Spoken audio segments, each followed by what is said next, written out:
savez sûrement, et si vous ne le savez pas, vous allez l'apprendre ou le laisser, car rien ne vous oblige à m'écouter. Mais entendons-nous bien, et si c'est pas le cas, augmentez le volume ou baissez le bruit de fond afin de mettre en avant mes propos, car depuis hier, on vous propose de mettre votre repas en boîte, de conserver au lieu de sortir durant de la satiété, on vous dit viens et restaurant. Ou plutôt, on vous invite à partir avec ce qui restait. Vos collègues, amis, famille, tous ces attardés, mentaux, encore accrochés à leur dossier, comme Jean-François par exemple, qui n'a pas compris qu'il n'y avait pas de piège, et que, grâce à cette boîte, tu perds ce que t'as pas fini ce soir.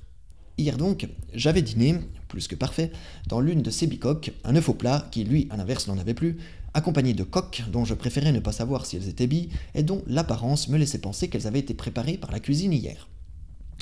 J'étais assis à la gauche du fils d'Edith, Thomas, en face de moi Edith, et assis à la droite de son père, la chaise vide, partie au water closet, espérant qu'il soit ouvert, car, si certains constatent, lui prostate.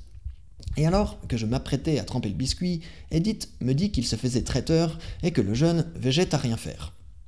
Que le petit, enfin le menu, n'avait pas plu au menu, enfin au petit, ce qui n'était pas une mince affaire, vu que le petit, bref, vous avez compris, n'avait rien mangé et qu'on ne laisse Thomas vide. Sous peine de lui faire voir les étoiles, ce qui, entre nous, aurait sans doute plu au chef, car si le guide donne l'étoile guide le berger les moutons le loup, et le loup n'a pas besoin d'étoile pour faire payer le mouton.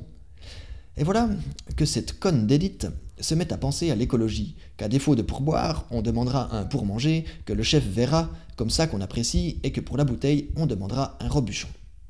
Contrairement à moi, les assiettes étaient pleines, et le serveur de notre hôtel en avait cure. Edith s'impatientait, et quand Edith s'impatiente, Edith piaffe. Et je ne sais comment, mais emportée par la foule, Edith revient avec 3 cloches dans la main, en me disant « Non, je ne regrette rien, si ce n'est l'apéro ». Alors, si le cocoricole, les coques marinées hier, coulent.